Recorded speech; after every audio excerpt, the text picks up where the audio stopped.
right. Let's see if we got this working here. How's everybody doing today? All right. There we go. All right. How are we all doing tonight? Beautiful Friday. We got some whiskey to drink.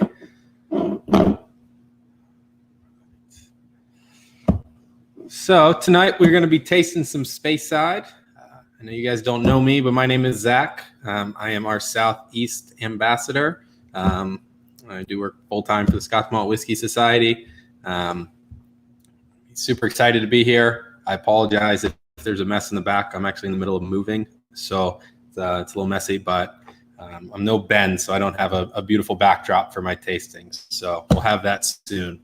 But tonight we have the pleasure of trying 3 different whiskeys, all from Speyside.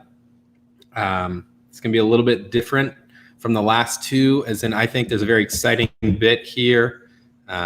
We've got 3 whiskeys, all the same age, same cask type, and within almost 1% of each other in ABV, which can showcase how big of a difference a single cask can make when it comes to style and variance of a region. I'm going to kind of give people a couple minutes to get here. I see we got some chat going on. Howdy Dram session.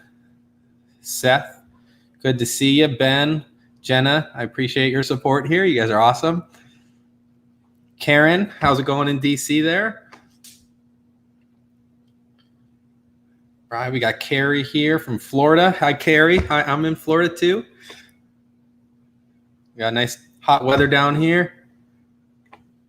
Brandon, how you doing? Kevin, I see you in DC as well. And thank your Scottish friend for getting here too. That's awesome. Everybody drinking something tonight? How many people we got doing the tasting along with us? How many people are just sipping something different? Anybody care to share?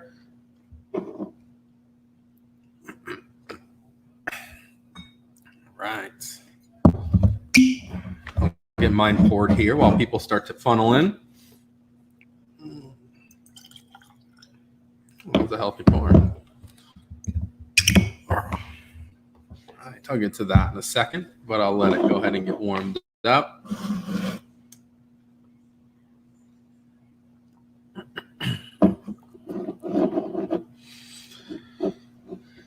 Meninder says, great to be here from Vienna, Virginia. How are we doing, Meninder? Dram Sessions got a 44.116 pirate ship in a storm in his glass. I don't know if you're just starting, but 68.2 is a nice little ABV to start with, I see. Karen says she's loving a conversation piece. Seth is drinking some 12.26. Very nice. Ben's got them all poured out right now. That's awesome. Getting prepared. Les said he's sipping on some 2.96. Very cool.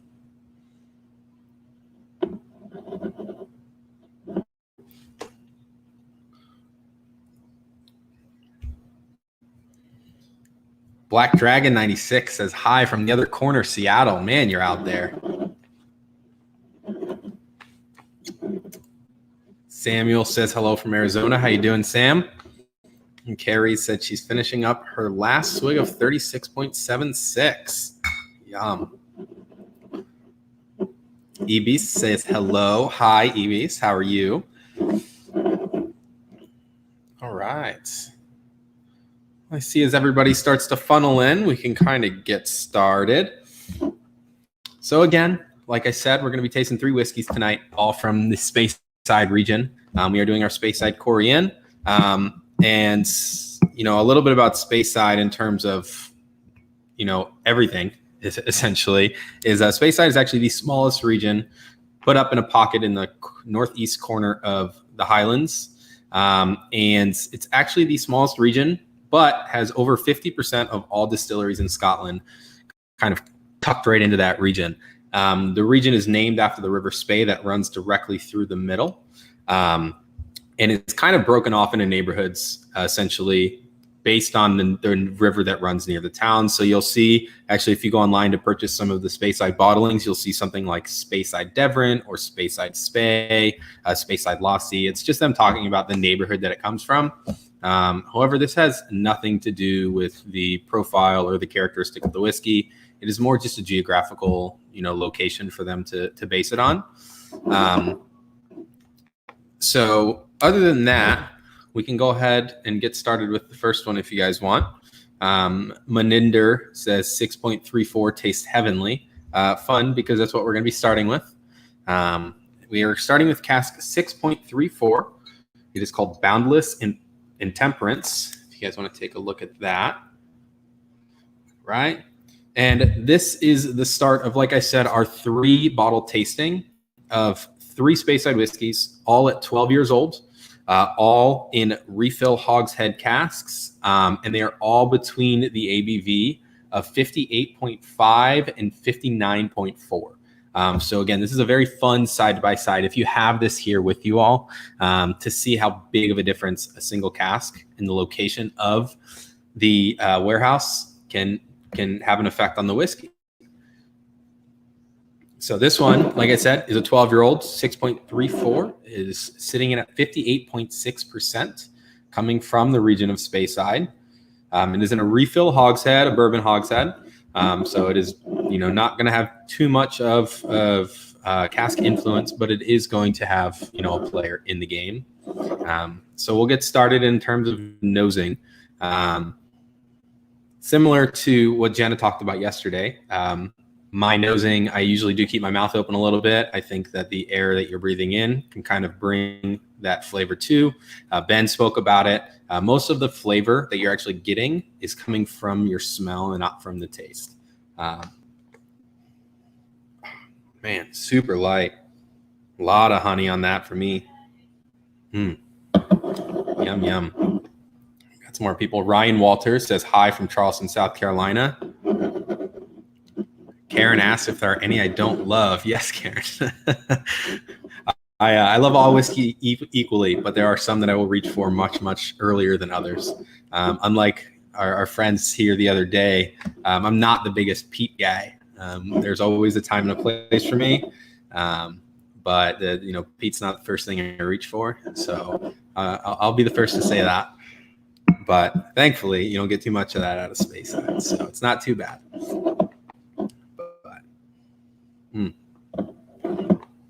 Man, anybody tasting this one right now with us? I want to hear some of your thoughts.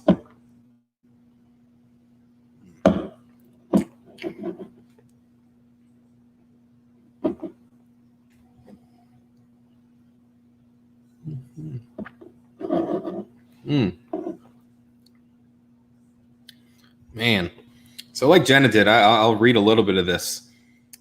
Just on the label here, you'll get a little bit of snippet of what the tasting notes are. It says, curiously delicate and complex whiskey. Lots of mineral, earthy, oily, gently spicy, and subtle tertiary notes abound. Demands concentration.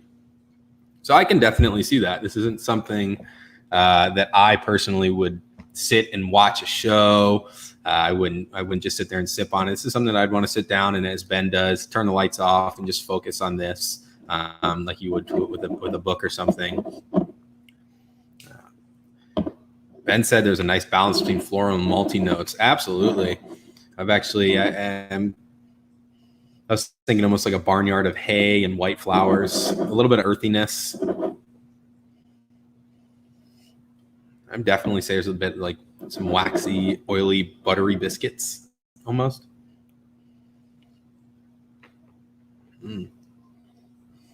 I've always been one to tie memories to my tastings. So when I'm describing things, it's something that it's easier for me to talk about, put into words per se.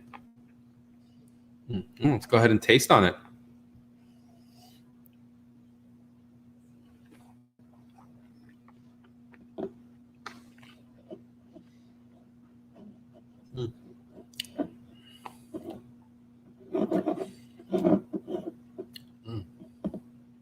Brandon said he was getting some almonds on the nose. Okay. Man, Black Dragon said it's got legs. Ben went further to say great legs. If anybody is unaware of what legs are, legs is a term from wine. Legs is essentially just referring to the alcohol content of what is in your glass. The thicker and slower they run, the higher the alcohol. The faster they go, you're going to get a little bit of a lower ABV.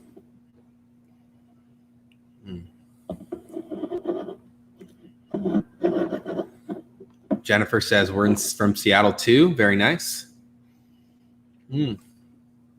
Everybody's thoughts on these in terms of the taste. Everybody tasting it yet?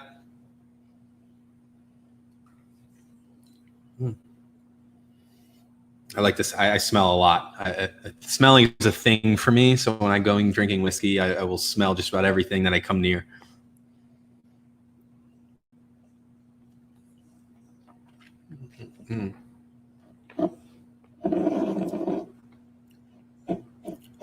So what are people's thoughts on the palate of this? Does it match the nose for you?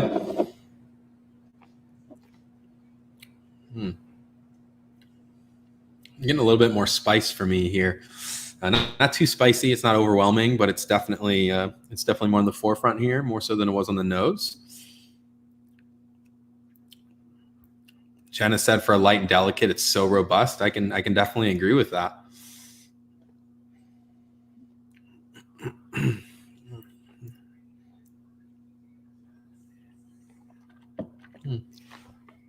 I see it almost like a mint here.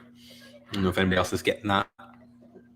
But so we'll go ahead and actually add the water now. Unlike Jenna and Ben, I do not have a fancy schmancy thing. I have a cup and a straw. So I go ahead and I take the straw, fill it with some water, put a few drops in, and there we go. A little swirl.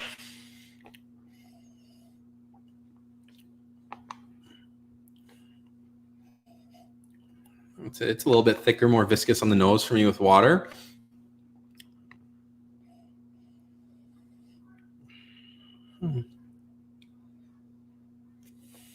Getting almost a very, textural kind of honey thing going on there. It's sticking to my nose hairs a little bit more.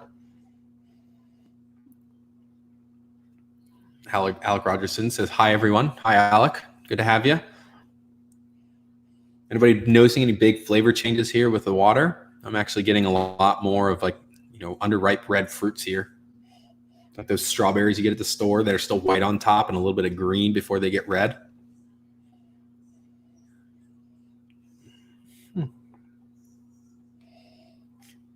Ryan says Leicester City Cup. No, it's a Manchester City Cup. Sorry.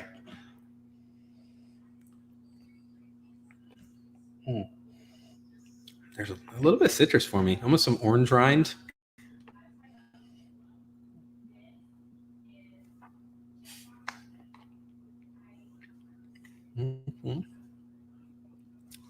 Les said he's right there with me. He uses a straw. Nothing super classy, but function over form.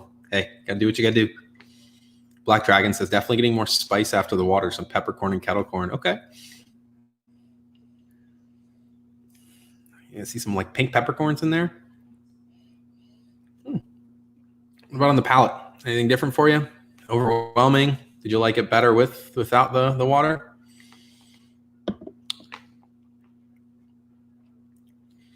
Ben says he thinks it opens up nicely with the dash water. I definitely can agree with that. I think one of the cool things about this one is it's very, it's diverse. It's working with or without water. I didn't like it less or more with or without. I'm enjoying it either way. It's pretty good.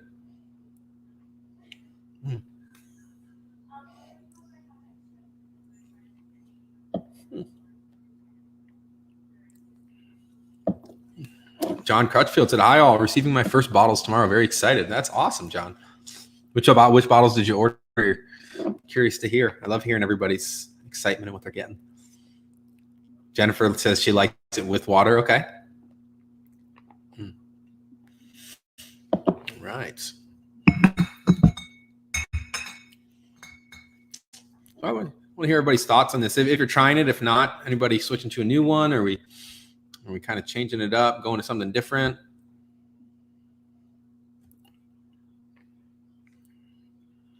Black Dragon said he kind of expects them all, the younger ones, to open up with water, but we'll see. Okay.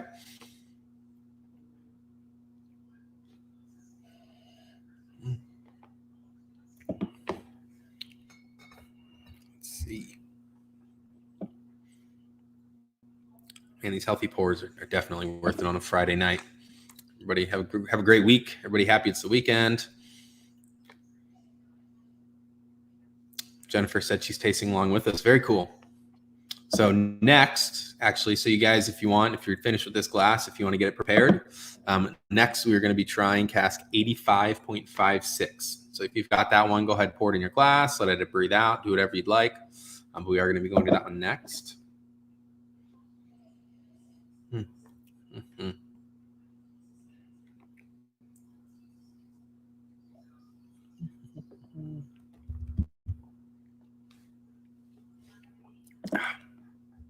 Wow.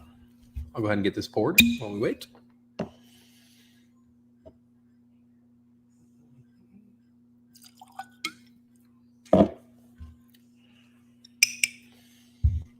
Right.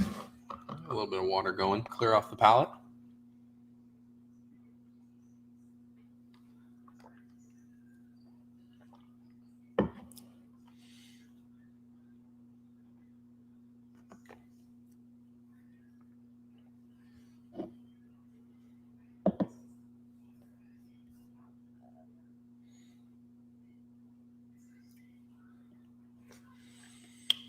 See.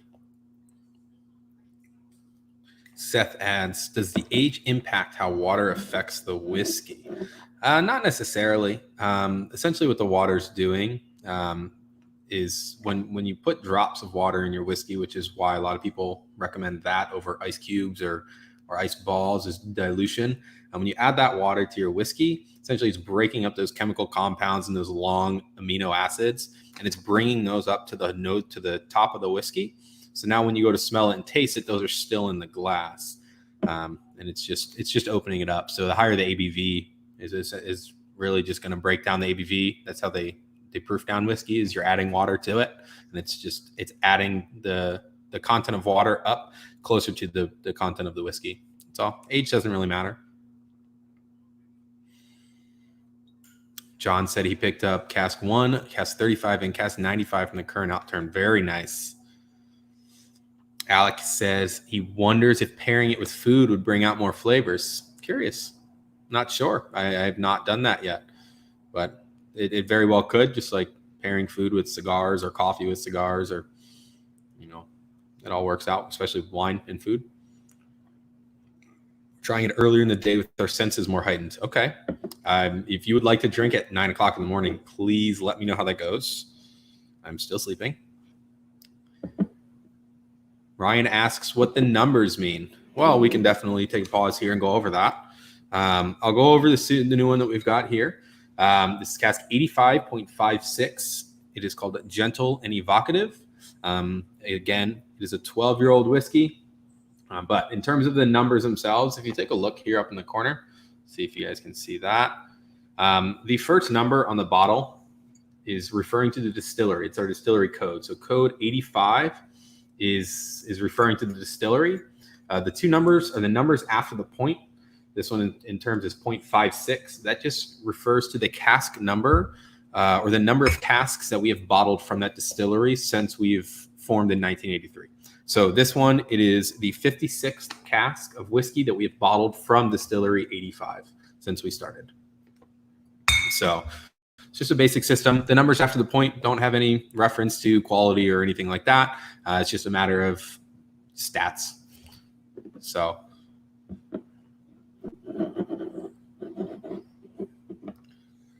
see, Les says nice cheese board with some sharp cheeses. Okay. Dram Session says age is just a number. Let me know how that works out for you, Dram Session. Right.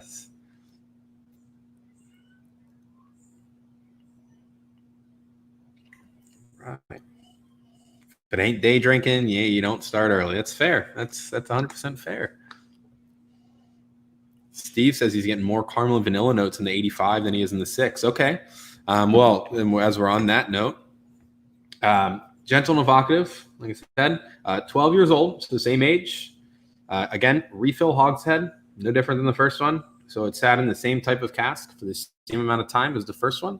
However, this one is coming out in our sweet, fruity, and mellow profile, which you will see labeled on here.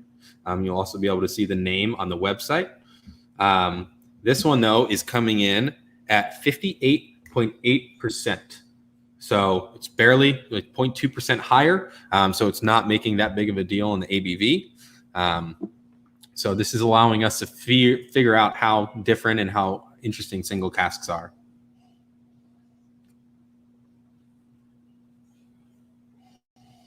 All right. On to the nose, though.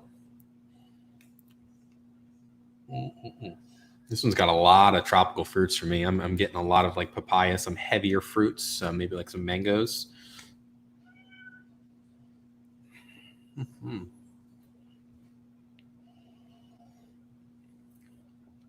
Black Dragon says maybe it's the power of suggestion, but I'm getting coffee on the nose, stone fruit, and freshly cut apricots. Okay.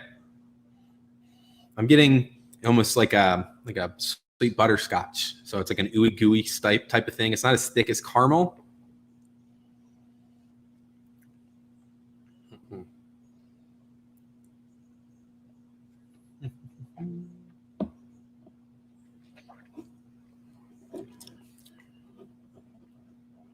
Black Dragon asks, any word on how long it's spent in the ex-bourbon? This is full maturity in the ex-bourbon. It is just a refill, though. So the cask does not play as big of a part on the influence of flavor as like a first fill bourbon would be.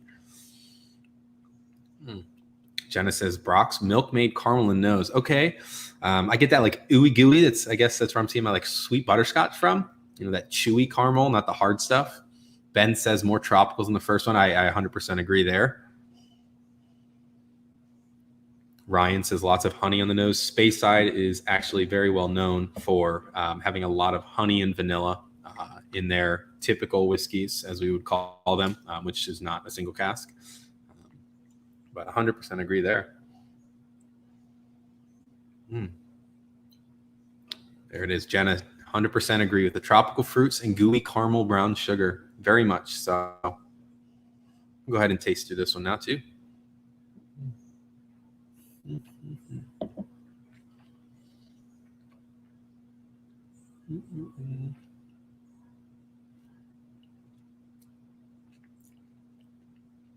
Oh, that sticks.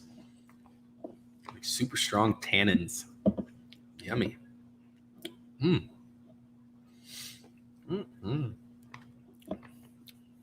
So right off the bat, I think the alcohol hits home a lot faster than on the 6.34. I definitely think it's a lot more prominent, but it's still sweet at the same time. I think that's really cool. I think the tropical fruits definitely carried over from the nose. I would say a little bit lighter though. Man, I'd say definitely more on like more on the mango side here. Woo! I almost get like an orange starburst. It's weird. It's like gooey, sticky, but it's very fruity and citrusy.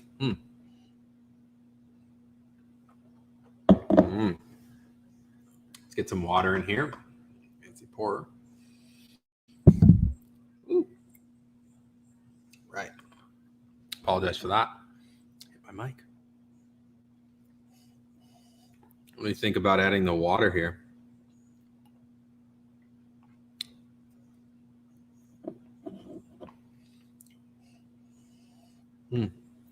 I think that water actually added a little bit more vanilla to me. It's more like raw, like vanilla extract, kind of.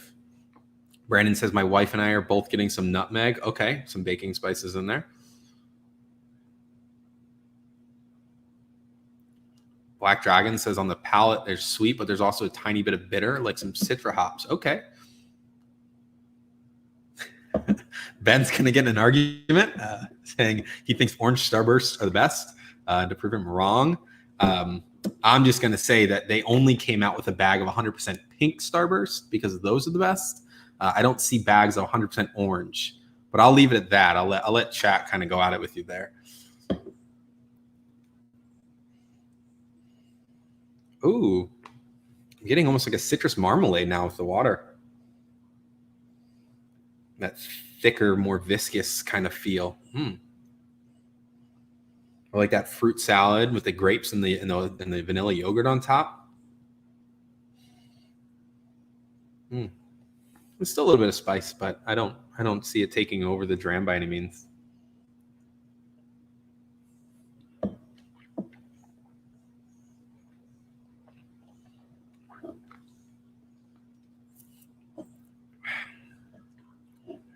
So immediately, for me, the alcohol kind of gets cut out almost from adding the water, which is great. You know, it's not exploding in your mouth. You're not feeling that blast of burn or anything.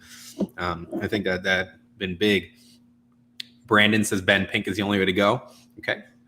Dram Session says lemon yellow are tops. You can have all the yellow ones from my Starbursts. I will be your best friend.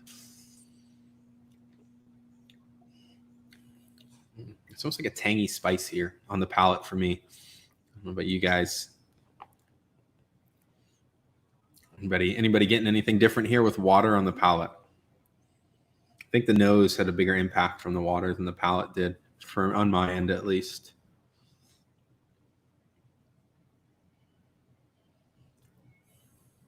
There's lemon, definitely. Okay. The finish is very long for me. It's like tingling the back of my tongue. A little spicy, but nothing crazy. Anybody else drinking a second dram that's not what we have? Sharing what you got? No.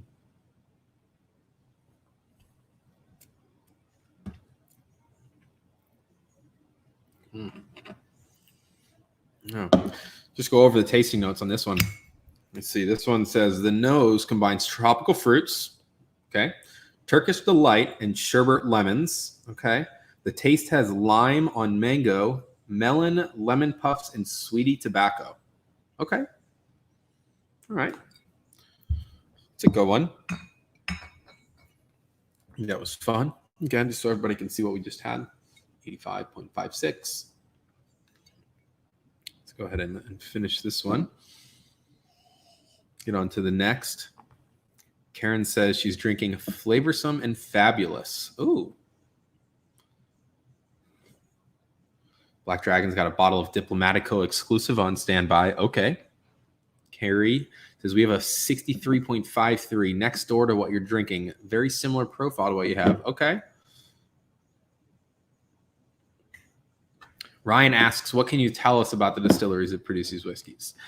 So we do not put the names of the distilleries on our bottles out of respect for the distilleries. As Ben had mentioned it, what we like is when we go searching for single cask whiskeys, we are looking for things that are not typical to the distillery.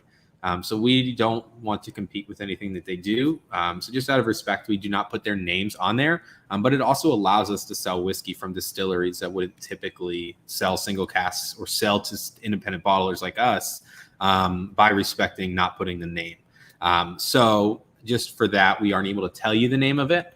But, you know, you might be able to ask around. Scruffy says he doesn't have his SMWS bottle yet, so he's drinking a 20-year Aberfeldy. Okay. John Crutchfield is drinking some Lagavulin 16. Seth says 12.26 really sweetens up with water. The name is this one is spot on. Apples, pears, even some berries. Spicy and sweet profile is a personal favorite. Okay.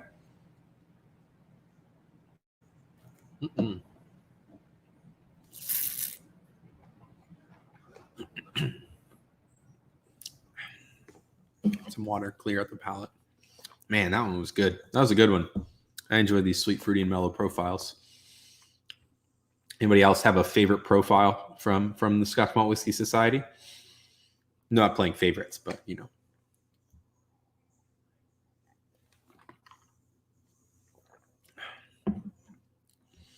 Karen says she's about to move to the Gelfling Wing Sealant, 36.160. Okay. And Alex has a Bruichladdich Isla Malt 2011 at home. All right. Let's get this one poured here. It's Friday. My glasses are much fuller than normal. Patrick Smith says gets a sweet aroma as it airs out. Okay. Well, we have moved on. Here we are on to number 3. This is Cask 80.12. It is called Muesli Mosh Pit. Don't ask me what that means. I don't know what it means, and I don't know what Muesli is. I know Mosh Pit is from a video game that I used to play a long time ago. That's about it. But you guys want to take a look there. It's 80.12. Again, we are at a 12-year-old whiskey from Speyside in a refill ex-bourbon hogshead. So it's been all 12 years in the ex-bourbon, but it is refill. And this one is coming in at the highest ABV of the night at 59.4%. So 0.9% higher than the first one we've had. And already from the first 2 we just drank, you can see the difference between 2 single casks that are the exact same age in the exact same cask and only 0.2% ABV difference. So this one should be fun. This one is in our spicy and dry profile. So we'll see how that one compares to the others. Ooh, I'm getting some answers here. Dram Session says muesli is like granola cereal. Okay, well, there we go. Now I know what to smell. Let's catch up on some comments here, though, as we let this one air out. Les says old and dignified all the way. All right, that's my favorite profile. I always like to say that. When you drink something, how do you know it tastes old and dignified? When I think of old and dignified, I think dusty and leather and, tobacco and that kind of stuff. But hey, Carrie says the 11.38, tasty as hell, is exactly its name. All right. Black Dragon asks, do I ever wash out the tasting glass with water to find out what comes out in the wash? I don't. I just drink on. But hey, I know some people that wash it out after every pour. Brandon says we really like oily and coastal and the heavily peated. Okay. I think I've only actually ever had one heavily peated from us so far. Again, I'm not the biggest peat fan, but they don't come around too often. So I don't usually get to try them. Oil and coastal, though, I will agree with. It's my favorite profile of them all. Ryan says we've got Hibiki and Macallan 25 for special occasions. Okay. That's very good. Steven says he's only had one oily and coastal this far, and it's Sublime. Okay. Alex says when he lets his glass dry, it has a strong malty smell. Okay. I've left a few glasses that had some heavily sherried whiskey in them, and there's definitely some sherry residue. Those are interesting to smell in the morning, let me just say. Black Dragon says, just opening the bottle, there's hard rock candy. Hard rock candy. That's sugar, so I can get that. Alex asks if that affects the next whiskey. I couldn't tell you. Once I leave something to let dry in, I will usually just grab another glass. Thankfully, I have been using our official Scotch Malt Whiskey Society tasting glasses that we have at our tastings. But normally I'll just take a fresh glass at that point.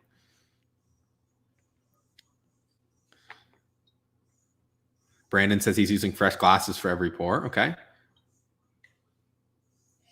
Stephen says he's more windswept and interesting than old and dignified. Okay. Oof. Onto the nose, though. This is very different. I'm getting that malty, that muesli that you guys have just explained to me. It's like Cheerios. When you open a box of Cheerios and just pour it out, it just smells like Cheerios. There's no other way for me to put it.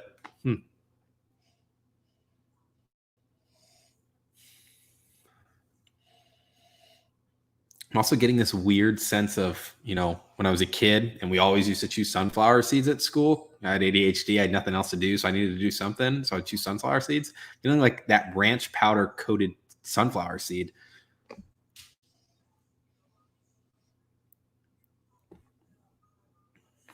Dram Session says it definitely affects the next pour. Yeah, I would assume so, but personally, I have not done it, so I couldn't say. Jana says she always rinses in between if she's reusing glasses. Sorry. Then she says it's like earthy Weetabix. I don't know what Weetabix are. I would have to figure that out. Ryan just says it's better straight out of the bottle. That's fair. You just neck the bottle, whatever you got to do.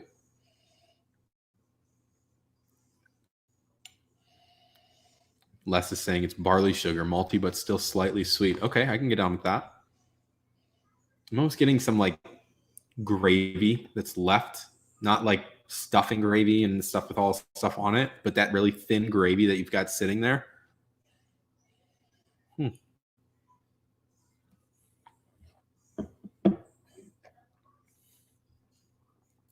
This is breakfast whiskey, Brandon says. I can almost agree with that. This drinks a lot less than the 59% that it's putting out. I need to widen my eating experiences. Wow, I eat a lot. I need to widen my travel experiences so I understand more and more words.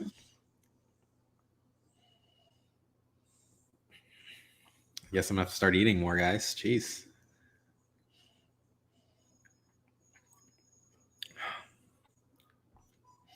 Black Dragon says a white sausage gravy. Cool. I'm glad I'm not the only one. I don't feel so alone.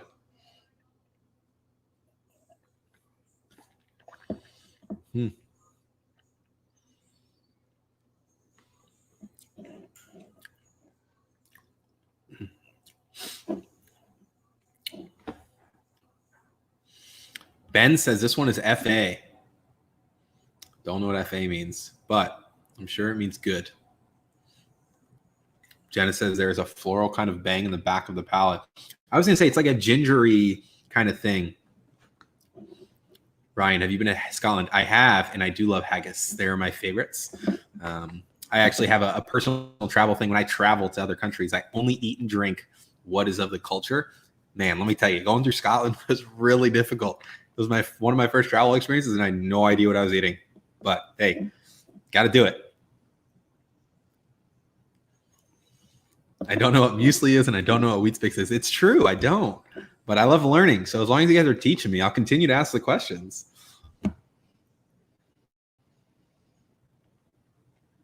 Kevin says from Scotland, a mosh pit is like being right up front in a rock concert. Everyone's squished together.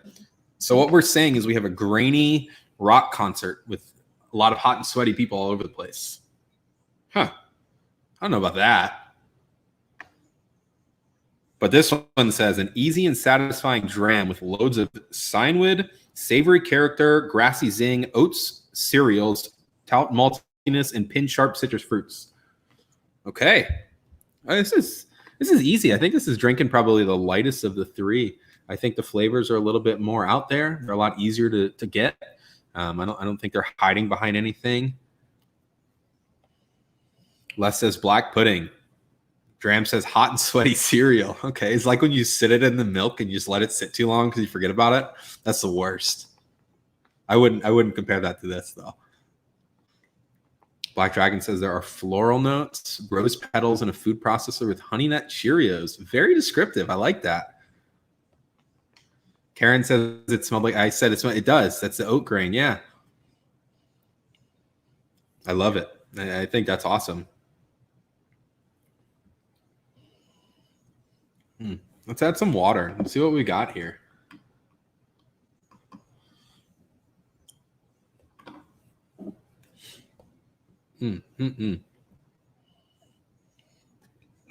How's everybody enjoying this one? Are we enjoying it? Do we think it was good, bad?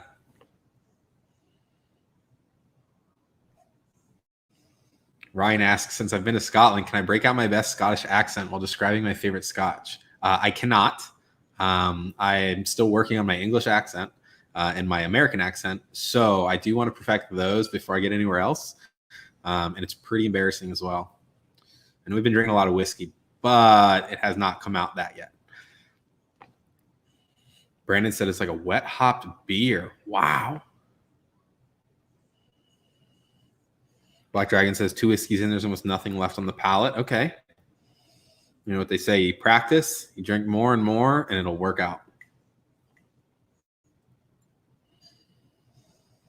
Difference between black pudding and haggis. I know there's a big difference when it comes to the real black pudding and real haggis, but I will let somebody that knows a little bit more about the intricacies of each of those answer that question.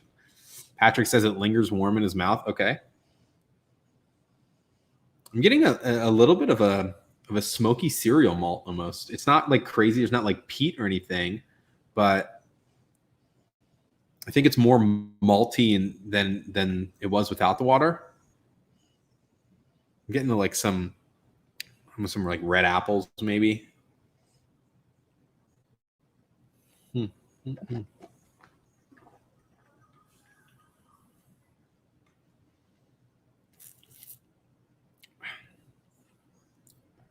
Kevin says compared to the first two, it's super mellow. Okay. It's funny because it's the highest ABV of them all, too. Isn't that weird? Ryan says it's his favorite. Awesome. I don't know. It's a good one. Dram Session says black pudding is made of blood. Mm-hmm. It is. I know that. But when you think about it, you don't want to eat it. So just don't think about it, right? And Carrie says haggis' stomach. It is. It is lined in a stomach. Real stuff. We're not allowed to eat that here. It's actually against the law. We cannot have real haggis here. Black Dragon says this one's much more umami with the water. I can see it. I'm getting like a rye bread almost on the palate. It's a little spicy, but Brandon says that Dram Session is correct, that the blood pudding is the most skeptical thing in his travels across ponds. Yeah, man. I definitely had some. I let my friends know that I was staying with it. I wanted to go somewhere that was going to feed me Scottish food, and that was it. And I told them not to tell me what it was. I said, just give me the plate and let me eat it. So I did. I knew what the black pudding was because it's very hard to miss. But it was interesting to say the least. He said, they don't think, just keep eating. Kevin says, haggis is made of lamb plus oatmeal. Okay.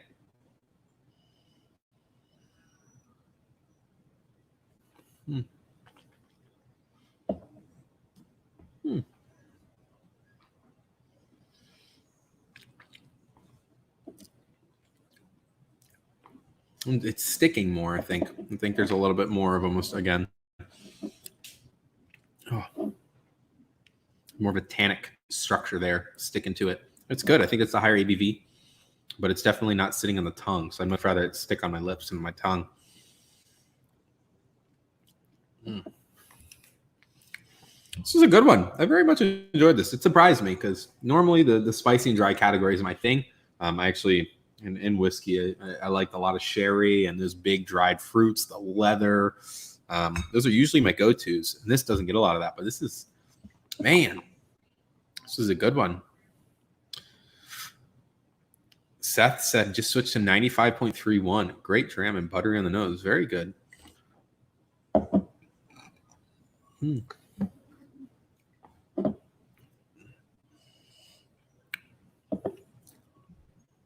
What about it? What's everybody thinking? Do they like it with water, without water? Is there anything that they preferred more or less? With this one, I actually think I like this one without water better. And like Jenna, I'll be the first to say I normally only drink it without water. I'm not the first person to. I don't drink a lot. Funny enough, so I'll have a dram or two a night. But it's when you don't drink that much, I don't add too much water. So this is adding water is definitely an extra step for me. I think about it more and more. Kevin asks which my favorite was of the three. It's hard to say because, like I said, I try to enjoy whiskey for what it is, and not for what it's supposed to be or what I want it to be. So I do have favorites that I'll reach for before others. I've been very fortunate to try hundreds upon hundreds of bottles of whiskey.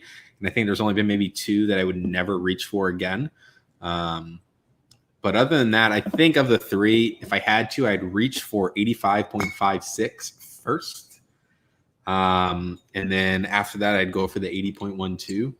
So I won't say favorites, but those are the way, that's the order I would pick in.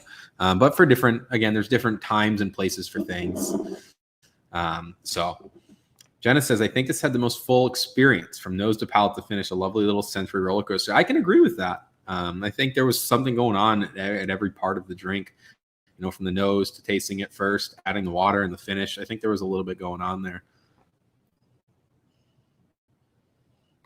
Ryan says that at the Scotch Malt Whiskey Society tasting room in Edinburgh, there was a vegetarian haggis, which was delicious. Interesting. Okay. Black Dragon says that he thinks that the finish is just not there. It's just gone. Okay. But he said +1 for not water in the last one. All right.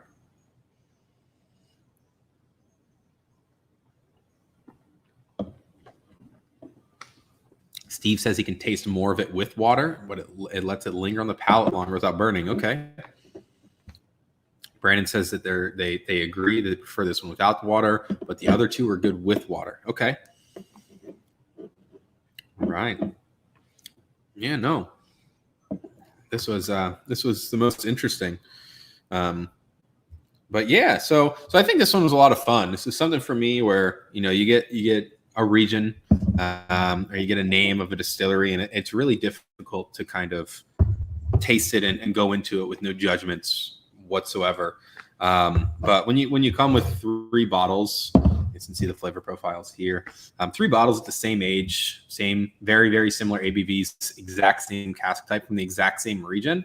I think that's something that Jenna and Ben did not have the pleasure of talking about, because when you get to regions like that, there's so many differences from top to bottom. Cask types, you got peat, you got sea air, you got a lot of different things going on. You're essentially drinking 3 different things. Here, though, we are drinking 3 different things, but on paper, they're so similar that it's almost impossible to prejudge anything. You're like, well, I don't know which one I like. So coming to it, this is a lot of fun for me, because like you guys, I tasted these all for the first time here with you. They're open because someone still samples from me, Ben and Jenna. But it's one of those things that I think this is really exciting. It's a lot of fun when you get to taste things that you don't know what to expect. You guys are over here talking about it. Patrick said there was a split decision. Wife likes it with no water. He likes it with the water. Okay. But so this was a lot of fun. What's everybody else drinking though? I know not everybody got to drink the same things. But in terms of what you're drinking, did you guys have some fun with the water, or did we drink everything all night without water? I have actually not been with the team for too long, just about a year now. So there's a lot of stuff that I missed out on. So I'd love to hear about things that were around before my time, things that you guys are enjoying outside of what we're tasting tonight. There's a lot of distilleries in Speyside. Does anybody have anything in their glass that's from Speyside that we did not taste tonight? Feel free to share. I love talking about those. But while we're at it, right now, thankfully, we got a bunch of people here sharing this with us. We do have a fun promo going on. If you yourself is not a member, or somebody is not a member, we do have a $50 gift card for signing yourself up or signing one of your friends up with our $99 membership. You can then use that towards your first bottle. So if everybody, again, if you're not there, feel free to share that. That gets you something towards your bottle. But that's always fun. Carrie says they switched the last one with a 7.184 handbags and hookahs. Man, I saw that one on the website. That was around when I first started, and I was always so curious about it because hookah smoke had so many different flavors going on. I was curious how that one was. Dram Session says, yes, he has a 44.116, and it's from Speyside.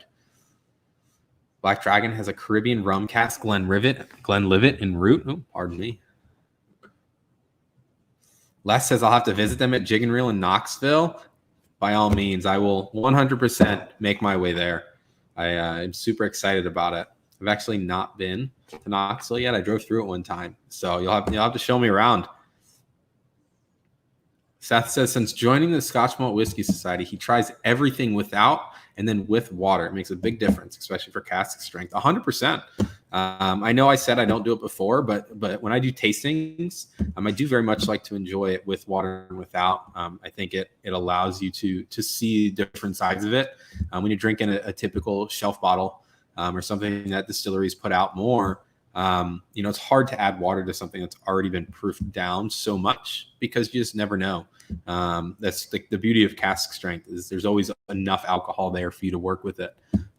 So it's a really good point to bring out. Carrie said something tastes like a horse saddle. I've never bitten one of those, but I cannot imagine what it tastes like. But Awesome. Well, thank you guys for coming out. I'd love to hear some of your comments and feedback. I know this will be posted onto YouTube after the fact. So, if you haven't had the chance to watch the whole thing, feel free to go back. I know you had to stare at my face the whole time, but I promise, girls tell me all the time, after a few drinks at the bar, it gets better. So as long as you're drinking throughout the video, it might work out a little better for you. But feel free to take a look. Feel free to email us at any time. I'm always there. I'm always on the phones. You'll have Ben, Jenna. You can email me. It's zach@smwsa.com. Zach, you'll see spelled right down there. It's Z-A-K, not Z-A-C-H or anything. Be more than happy to answer any questions or talk about whiskey with you. I see we've got some conversation still going on. Ryan said that they have some Somerton that's pretty good. Okay, yeah, it's really hard to find over here. You don't see it a lot. Everybody's talking about some rum finishes going on here and there. Seth says 95.31 with water maintains a buttery nose, but brings out more fruit. Very cool. You don't get that a lot, actually.